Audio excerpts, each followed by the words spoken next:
Hello and welcome back to the Stronghold. I'm the Magi, and today we're going to be continuing our conversation about the Direct to Eternal mini-season release of Shadows over Innistrad Remastered. Previously, I did a full video discussing the pre-order bundle, its value, and who it may or may not be for. And believe me, if you're thinking about getting that bundle, you owe it to yourself to watch that video and make sure you're thinking about it from all the angles. In addition to today's budget perspective video, I will also be doing a top 3 draft archetypes for the free-to-play and budget community, and that video will be coming out really just within a couple days of release to try and help you guys maximize all of that. So today we're going to be covering all of those value perspectives on this set, so be sure to stay tuned. But before we get into all that, we here at the Stronghold are officially on the road to 1,000 subs. And guess what? When we get there, we're going to give away an account. So if you're part of the 2/3 of viewers that routinely watch my content but haven't subscribed yet, go ahead and get in, player, because we're going to be doing some magic. Now, what were we talking about? Oh yeah, right. Now, for those that don't know, the remastered at the end of this release title means that this is going to be a re-release of a previous set, primarily digital only. Well, not primarily, it is digital only, and the point is to get some older stuff onto Arena to help bridge the gap between the current Explorer format and the targeted Pioneer format. And, well, a lot has happened. Shadows over Innistrad is knocking on the door of being 7 years old. And just to kind of put that in perspective for you, when Shadows over Innistrad came out, Obama was president. Kobe was still playing in the NBA. Muhammad Ali was still alive. The Rio Olympics hadn't happened yet, and the Cubs hadn't won a World Series in over a century. And if you think the world has changed a lot in that time period, let me tell you, so has Magic. Back at this point in time, Limited, for instance, looked very, very different. We were doing what we called the block drafting. So when Shadows over Innistrad came out and you went to a draft at your local store because, hey, Arena didn't even exist yet, you would be drafting 3 packs of Shadows over Innistrad. When Eldritch Moon came out, the second portion of this block, you would draft 2 packs of Eldritch Moon, and then your third pack would be Shadows over Innistrad, because those 2 sets were intended to be inherently linked and create a cognitive and cohesive limited environment together. And prior to this, we actually had blocks with 3 different sets. So you would draft AAA, and then you would do BBA, and then when the third set came out, you actually drafted ABC. So all kinds of craziness happening here. The concept of fixing and balance all changed a lot here as well, and we'll go more into that in our top 3 sources or archetypes video in just a few days. But for now, just be aware, a lot of things have really changed here. Another thing that is radically different about these sort of remastered and direct to eternal release sets is the pacing. Wizards of the Coast and Hasbro has gotten us used to a new set release every 2 to 3 months at a pace of about 5 per year. But these remastered direct to eternal sets seem to be on a pace more on the every 2 to 3 years aspect, so much further apart. The idea here being, and the takeaway is, if you're interested in getting into Eternal, or developing into an Explorer slash Pioneer collection, this is an important opportunity that won't come around again probably until the end of 2025 at the expected earliest. In addition to that, Wizards has indicated to us that with the release of Shadows over Innistrad Remastered, that 95% of the competitive, or I should say recently competitive Pioneer cards will be in Explorer. In addition to that, a little, well, right around 2/3, give or take a percent here, of all the available sets to Pioneer will be released. And, well, frankly, it's highly unlikely that we're going to see another remastered set for the purposes of Pioneer, because functionally we're only dealing with 2 or 3 dozen cards that have any real relevance, at least for competitive, in making that transition from Explorer to Pioneer. So rather than seeing another full remastered set, it's much more likely that we're going to see 1 or 2 anthologies, possibly 3 anthologies, and then we're officially going to have made the transition from Explorer to Pioneer or Online or whatever they're going to end up calling this revised format. They may just go with Pioneer. We probably won't see another remastered set unless they make the announcement of another new format on Arena, something like Modern, in which case then we'll start seeing other sets being remastered, or maybe even 2 or 3 blocks being remastered together to try and transition us from some sort of modern light version to get us more towards modern in much the same way they have moved from Explorer towards Pioneer. But of course, not everyone got everything that they wanted. There are dark corners of the internet where the populace are sharpening their pitchforks and lighting their torches in preparation for marching upon Wizards of the Coast for their favorite cards not being included here. And while some people would tell you these were just oversights or dumb decisions, I'm here to tell you I don't think that's the case. I think there is definitely some strategery here going on with the fine folks of Wizards of the Coast. For instance, Open the Armory is a great uncommon search card for aura and equipment decks that certainly deserves to be printed. And while it wasn't included here in Shadows over Innistrad Remastered, my guess is that with a little reflavoring on the artwork, this is a very possible easy inclusion in the upcoming Wilds of Eldraine set. Most notably for me personally was the lack of a reprint for Treasure Cruise, as that enables the Izzet Phoenix decks just so much, as well as finding its way into some other decks as well. And thematically, this is very easily included in the upcoming Lost Caverns of Ixalan. So my guess is we're going to see both of these cards very, very soon. One of the more powerhouse cards that people are upset were not included was the Behold the Beyond.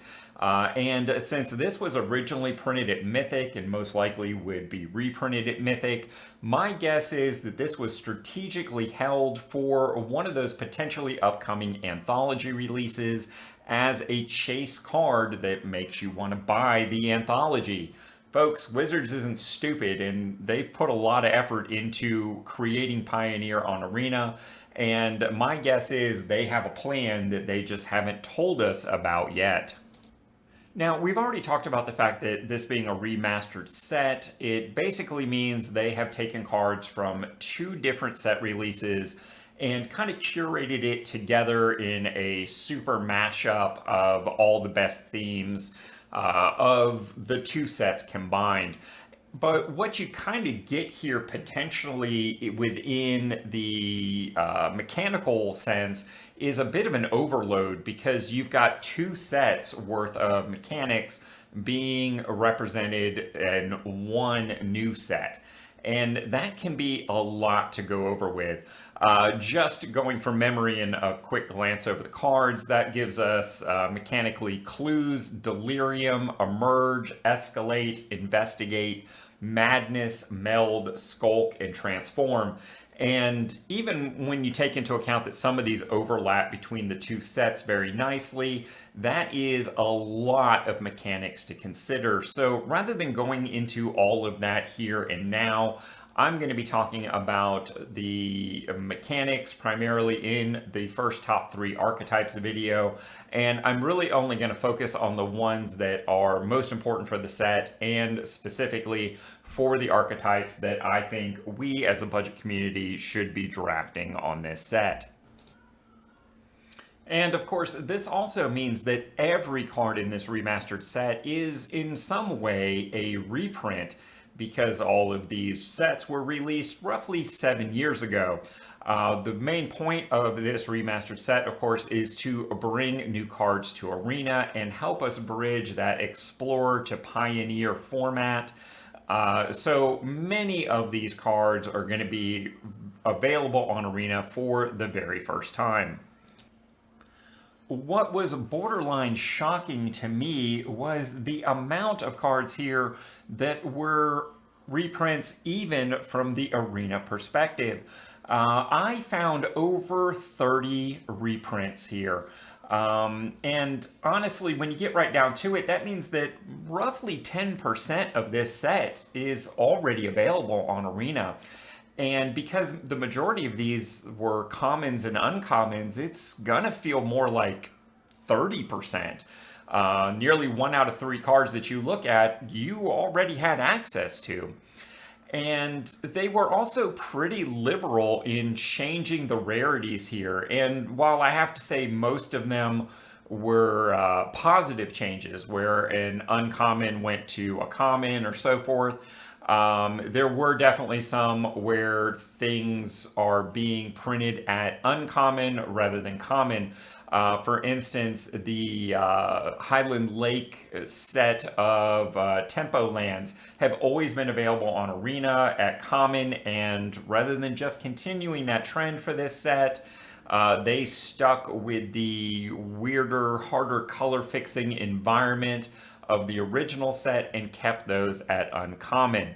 The biggest takeaway here is if you decide to invest your draft or wildcard resources here, you need to take a moment and be very aware of what you might already have in this Shadows over Innistrad set.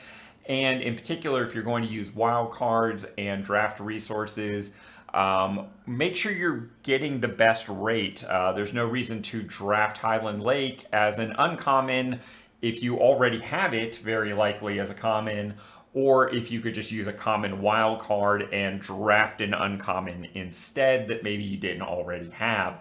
A lot going on here and definitely worth some time. I'm not going to take the time here in the video to go through it because I know not everyone's going to draft or invest resources from wild cards, but if you are, it's definitely going to be worth the few minutes to go through and take a look at this. And this is by no means an exhaustive set. This is just kind of what jumped out to me as a person who's been playing on Arena basically since the beginning. So please feel free to do your own research here. It is your resources that you are potentially saving, not mine.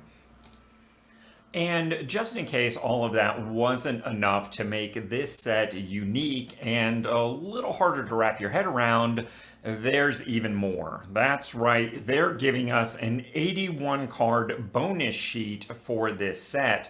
And that is going to affect both packs in the store as well as your limited 15 card packs. Although Wizards of the Coast has not directly stated how these bonus sheets are going to work, typically a single common from the base set is replaced with a single card from the bonus sheet. So we don't know exactly what rarities are going to be used on these bonus sheets. Typically it is just uncommons, rares, and mythics. But in the preview list, they're always showing the old art or the most recent art for it. So you do see some cards in that list being represented as commons. And they do specifically say that a card from the bonus sheet can be of any rarity. Just not sure exactly what they mean by that just yet. And what we do know, though, is that store packs and limited packs are going to work a little differently.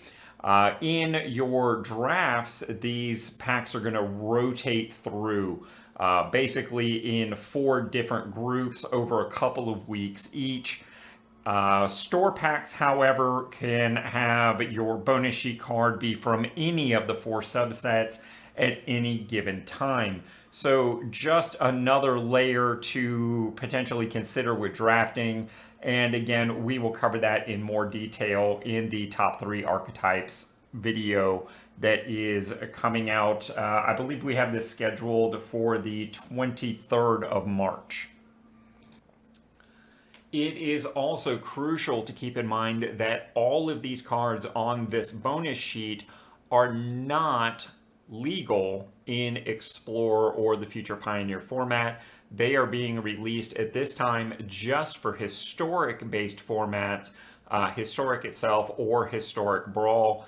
And for some of you, that is going to be a crucial decision point because, for instance, I am not currently interested in playing historic. So the added cards here are really just a distraction for me, and for the most part, not something I'm going to be interested in. You, of course, might feel entirely differently. All right, so now that we've given you all of that to think about, let's talk about the 4 basic strategies to add this set to your collection. And while this might sound like a joke, if you're in your first year or 2 of Arena, or you simply don't care about Eternal formats, maybe you're just a standard player, or you only want to play limited standard environments, it is totally okay to just ignore this set. If this doesn't do anything for you, or you're not ready to start adding this to your collection, it's okay. It's not like it's going to go anywhere. You can spend wild cards on it today, or you can spend wild cards on it 2 years from now. You can buy packs today just as well as you can 2 years from now. So if this isn't your thing, or you're just not ready, feel perfectly comfortable in ignoring this set. It is not going to be standard legal. It is not going to impact standard. So if that's the way you play, there's no harm in making this a set that you choose to ignore. The second very reasonable option is to simply buy packs, and this has the advantage of being a very high access option. As I stated, there's no time frame here, so you could buy packs today, tomorrow, or 2 years from now. Unfortunately, buying packs gives you the lowest control over the cards that are actually being added to your collection, because your contents of the pack is essentially random. Of course, your rares and mythics are pack protected, but for a typical free-to-play or budget player, you're not really probably buying enough packs for that to be much of an issue anyway. Golden packs is another consideration here. While Wizards has advertised and made available to us a pre-purchase bundle, and they have indicated the inclusion of a single golden pack to go along with the 10 packs of Innistrad Remastered that come with it. Wizards of the Coast, however, has not explicitly stated whether other store purchases of Shadows over Innistrad Remastered will contribute to your golden pack meter. That having been said, I have no reason to think that it won't. Again, that having been said, I don't think the contents of your golden packs will include cards from Shadows over Innistrad, because that would effectively force Eternal cards potentially on people that aren't interested in Eternal formats. So my guess is the golden packs that you open will continue to just pull their rares and mythics from standard legal sets. One strategy that, if everything falls into place, you might want to do is when you buy your Shadows over Innistrad packs and potentially gain those golden packs, you might want to wait to open them until March of the Machines comes out. Depending upon what your rare and mythic collection looks like for the current standard sets, adding in a brand new pool of potential rares and mythics might be advantageous for some players. And of course, my personal favorite option, number 3, is to add these cards to your collection through drafting. This set is going to be available to draft so far announced only March 21st through April 18th. So you have a very limited window of access. Draft tends to be my favorite way of building the collection because of the high degree of control and selection over the cards that you're adding to your format, because you can literally pick and choose for the most part what cards you want to add. The only option that gives you more control than this is to use wild cards. The issue here is, so far there has been no mention of any sort of quick draft option. We have only specifically been told of Premier and traditional draft, as well as sealed pools, all of which carry an entry fee of 10,000 gold, making them literally twice as expensive over a more traditional quick draft option. Boy, I really should not have used the word traditional there. Anyway, hopefully you have done like I have and have saved up some draft tokens so that essentially you're not paying anything to enter these drafts as far as gold or gems. You're just redeeming those tokens that you have already acquired over time. The time frame on these releases being 2.5 or so years gives a lot of opportunity to build up those tokens and then strategically use them at moments like this. The draft experience here is also going to be more complicated because of the rotating nature of that bonus sheet, changing every couple of weeks there across that, roughly month.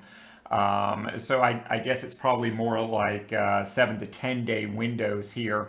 And I will be talking more about those particular windows in our very first video when we talk about the top 3 limited archetypes. Draft has always felt like the best option for me because you really just get more bang for your buck. Not only that control over the selection aspect, but your store packs are only 8 cards and your limited packs are essentially 14 or 15 cards depending upon which set you're looking at. And that is roughly a 50% increase just on the number of cards alone, and that seems like the best way to build your collection. And hey, no fooling around, these limited options might be of particular interest for those of you with aspirations of competitive or pro play, because the Arena Open, the upcoming weekend of April 1st and 2nd, will be featuring limited play from Shadows over Innistrad Remastered, both in the form of the sealed pool, premier, and traditional drafts, depending upon which days you're participating in. And of course, our 4th and final option to add Shadows over Innistrad Remastered to your collection is to, well, just use wildcards. This particular strategy, of course, is always available to you today, tomorrow, whenever, and combines pretty well with all 3 of the other strategies that we've talked about. This one might be the focal point for those of you who have very specific and limited needs, maybe to build 1 or 2 decks or upgrade 1 or 2 decks within the Explorer or Historic formats. Now, back at the beginning of the video, I promised to close out by telling you exactly what my plans were for this set, and I'm good for my word. This is a bundle which I very strongly consider purchasing, mostly because this sort of set only comes around every 2 to 3 years.